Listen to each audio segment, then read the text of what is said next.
எந்த விதமான தோஷங்களாக இருந்தாலும் வரம் கேட்கிறதா இருந்தாலும் ஆதி காலத்துல அரசர்கள் என்ன தெரியுமா செய்வாங்க? குதிரையை பலி கொடுப்பாங்க. ஒரு எலுமிச்சம்பழம் ஒரு குழந்தைக்கு சமம், ஒரு பூசணிக்கா ஒரு யானைக்கு சமம். இந்த மாதிரி ஸ்கிரிப்ட் இருக்கு. இந்த வீடியோ பார்க்கறதுக்கு ஒரு நல்ல இருக்கும். இதான் உண்மை. என்னன்னு சொல்லி நான் பேசலன்னா முடியாத தீர்க்க முடியாத பிரச்சனைகள் இவ்வாறாக ஜாதகம் பார்க்க கொடுப்பதே உனக்கு என்ன பிரச்சனை? மாந்திரிக பிரச்சனை இருக்கு, ஒருத்தர் செய்தன பிரச்சனை இருக்கு. ஒரு வீட்டுல எல்லாம் வந்து டெய்லி நல்ல ரத்தமா இருக்கும், எப்படி வருதுன்னே தெரியாது. 10 வருஷமா ரத்தம் இருக்குங்க, நம்ப முடியாங்க. அப்ப இந்த மாதிரியான தோஷம் நல்லா உங்களுக்கு திடீர்னு பார்த்தா மாந்திரிக பிரச்சனை பைத்தியம் மாதிரி சுத்திட்டு இருக்கீங்க. என் பையன் பேச்சு கேட்டுருந்தேன், திடீர்னு பார்த்தா பேச்சு கேட்க மாட்டாங்க, டக்குனு பார்த்தா ஒரு சொத்தை ரெண்டு வெளியே போயிட்டேன்னு சொல்றாங்க. இது எல்லாமே மாந்திரிக பிரச்சனை. இந்த மாந்திரிகம் பண்றதுக்கு உங்களோட ட்ரெஸ், உங்க சம்பந்தப்பட்ட ஆளா ஏதாவது ஆப்போசிட் பார்ட்டி கிட்ட கிடைச்சிருச்சுன்னு வைங்க, என்னன்னாலும் செய்யும். ஒரு கெட்ட நேரம் இருக்கு, ஜாதகத்துல மாந்திரிகத்தா பிரச்சனை அடிக்க நீங்க இங்க எப்படி காப்பாத்துறீங்க? முருகனை வச்சு ரெக்கவர் பண்றோம், வராகியை வச்சு ரெக்கவர் பண்றோம். எந்த துஷ்ட சக்தியாக இருந்தாலும் மயானத்துல வச்சு பூஜை பண்றது யாரு தெரியுமா? காளியை வச்சு பூஜை பண்றோம். அந்த காளி கிட்ட எவரும் வைக்க முடியாது, சிவனே வைக்க முடியாது. உங்களுக்கு நல்லது நடக்குமா அப்படின்னா முருகன் கிட்ட வாங்க, முருகனை பிரார்த்தனை பண்ணுங்க, எல்லா விஷயமும் கிடைக்கும்.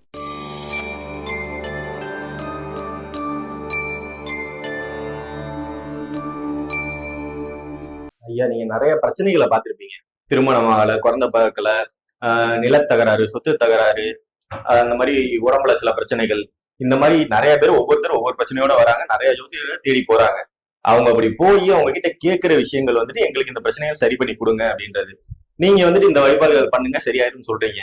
அது சரி ஆகுமா? அது எத்தனை நாள் ஆகும்? இந்த மாதிரி கேள்வி எல்லாம் உங்களுக்கு இருக்கும். அந்த மாதிரி கேட்கும்போது நீங்க வந்துட்டு அதுக்கு என்ன மாதிரி பரிகாரங்கள் சொல்லுவீங்க? பரிகாரம்ன்றதே நம்ம செய்த பாவத்தையும் நம்ம செய்த தவறையும் பொண்ணுல ஒருத்தனை விரிச்சிட்டோம். தெரிஞ்சு முடிச்சோம்னா அதுக்கு மன்னிப்பு கிடையாது. தெரியாம போற போட்டு தட்டி விட்டவனுக்காக தான் ஐயா மன்னிச்சுக்கோங்க, கொடுத்துருங்க, மன்னிச்சு போயிடலாம். இதே வழிபாடுதான் தெய்வங்கள். எதுக்கு ஆதி காலங்கள்ல ஹோமங்களை மூலியமா வரம் கேட்டிருக்கோம்? எந்த விதமான தோஷங்களாக இருந்தாலும் வரம் கேட்கிறதா இருந்தாலும் ஆதி காலங்கள்ல அரசர்கள் என்ன தெரியுமா செய்வாங்க? குதிரையை பலி கொடுப்பாங்க. எப்படி? குதிரைய ஆட்சி அமைக்கணுன்றதுக்காக. இப்ப ஆட்சியில இருக்கிறவங்க அதை செஞ்சாங்க, அதெல்லாம் சொல்லக்கூடாது அபிஷியலா. அதை வச்சுங்க. ஒரு பலி அல்லது பசும்பால், இது ரெண்டும் மிக. ஒரு எலுமிச்சம்பழம் ஒரு உயிருக்கு சமம், ரத்தத்துக்கு சமம். ஒரு எலுமிச்சம்பழம் ஒரு குழந்தைக்கு சமம், ஒரு பூசணிக்கா ஒரு யானைக்கு சமம். இந்த மாதிரி ஸ்கிரிப்ட் இருக்கு.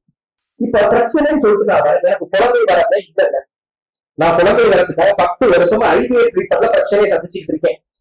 எனக்கு குழந்தை வரம் வேணும், நான் ஜோசியரை கூட பார்த்துட்டேன், ஒண்ணுமே நடக்கல. ஐவிஎஃப் ட்ரீட்மெண்ட்டும் எடுத்துட்டேன், எனக்கு பலம் இல்லைங்க. நல்ல ஒரு விஷயம் புரிஞ்சுக்கோங்க.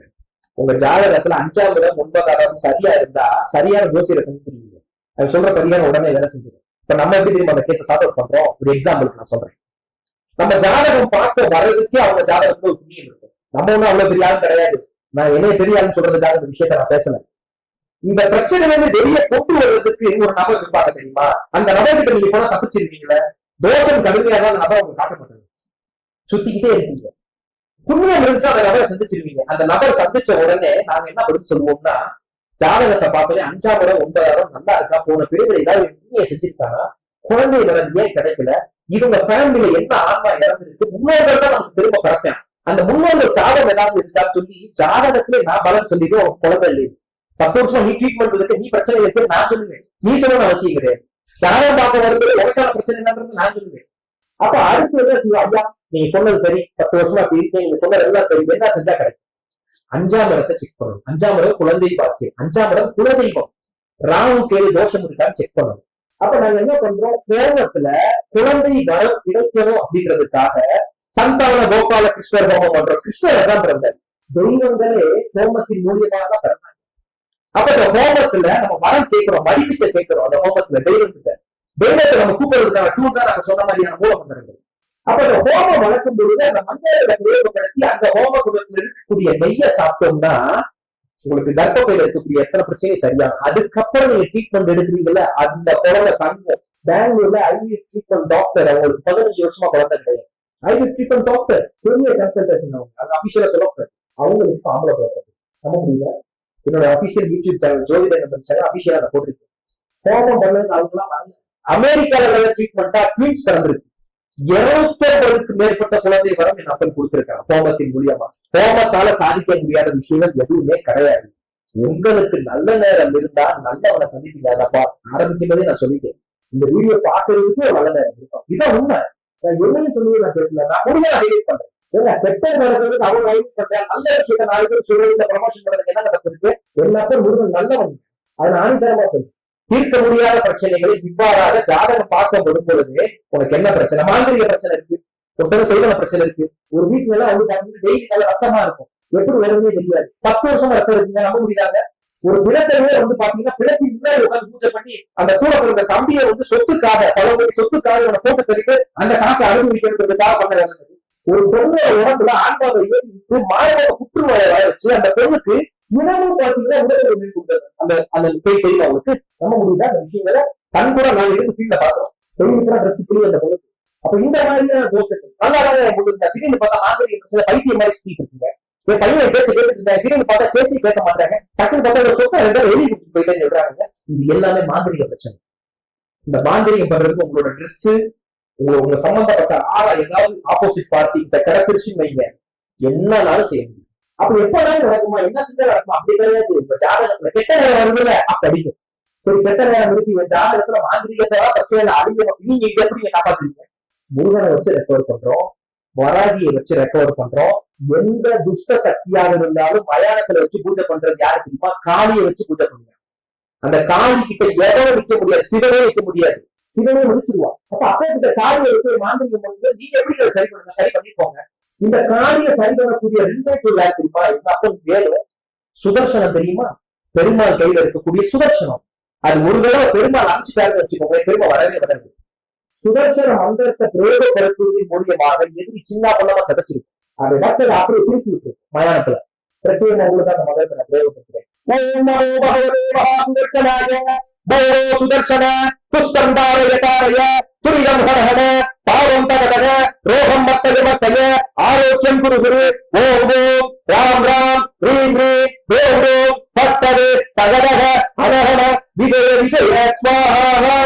இந்த மந்திர ஒலிகளை சொல்றதுலயே அவ்வளவு எதிர்ச்சி கேட்கிற உங்களுக்கு இருக்கும். இந்த சுதர்சன சக்கரத்தை பிரயோகப்படுத்துவதன் மூலியமாக எதிரி சின்னாபனமா சாகும். ஏங்க நம்ம ஒண்ணும் கெடுதல் பண்ணல, நம்ம எவன் குடும்பத்தையும் கெடுக்கல, நம்ம யாரையும் எந்த தொந்தரவும் பண்ணல, செய்வன பிரச்சனையில அவன் மாட்டிருக்கான். அப்ப சுதர்சன மந்திரத்தை மாந்திரிக பிரச்சனைக்கு நம்ம அதிகமான முறையில பிரயோகப்படுத்தி அத்தனை தோஷத்துல இருந்து நம்ம வெளியே கொண்டு வந்திருக்கோம். ஏங்க நான் சும்மா, நீங்க கேட்பீங்க எல்லாரும் சொல்ற மாதிரிதான் நீ சொல்ற, அதை செஞ்சே இதை செஞ்சேன்னு சும்மா சொல்லல. அபிஷியலா கிளைண்ட் பேசுற வீடியோ இருக்குல்ல, அது என்னோட அபிஷியல் சேனல்ல நான் பதிவு பண்ணிருக்கேன். சும்மா 40 கண்ட்ரி பார்க்கல, சும்மா வாய்ஸ் அவுட் விடுறது வந்து முருகன் பக்தி நான் கிடையாது, புரியுதா? ஜெயிக்க வச்சிருக்கோம், ஜெயிக்க வச்சுக்கிட்டு இருக்கோம்.